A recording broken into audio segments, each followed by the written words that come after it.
Wow. Talk about being able to come back to these two amazing stories and bringing them together in Glass. Yeah, really weird, wonderful, unique opportunity to do a conclusion to two separate movies from two separate generations, and interestingly enough, two separate studios.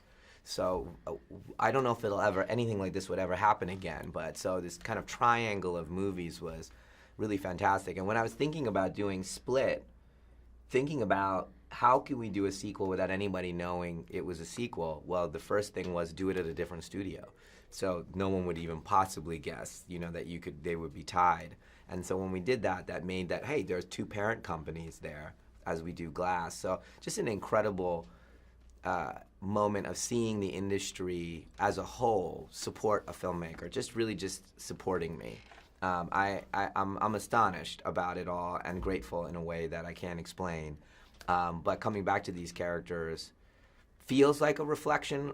Been thinking a lot about my career and all the moments in my life that represent Unbreakable and Split and all of this stuff. And you feel very grateful. I feel very grateful right now.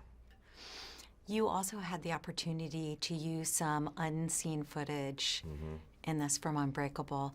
Just talk about what that added to just the layers of the story.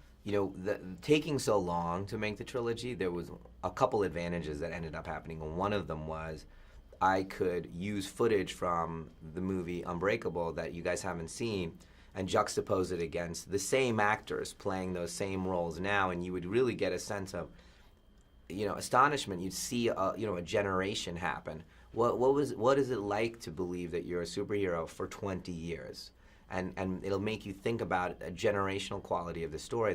And I like that it's about families. Glass is about families and what it's like if one of your loved ones was a superhero. What would it feel like for you? So to see a boy turn into a man, or young Bruce turn into older Bruce and all, it's fantastic. Or Elijah's mom as a young woman, all of that stuff is fantastic. Now, just talk about how you have such a unique approach to heroes, to superheroes. Just talk about how it's different.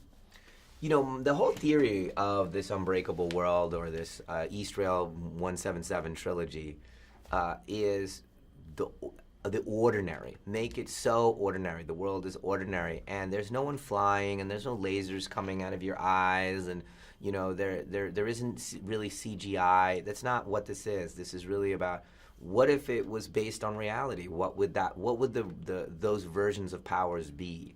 Intuition, intellect, what would it be? Is it psychological things that we don't understand that we call disorders that are actually, amazing control of the mind?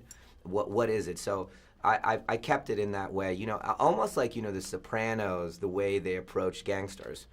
And we had millions of gangster stories over the years, right? But Sopranos did the human version of it.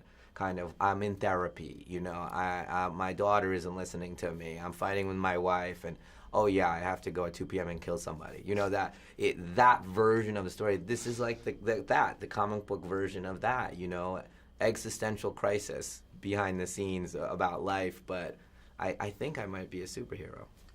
Thank you so much. Thank you.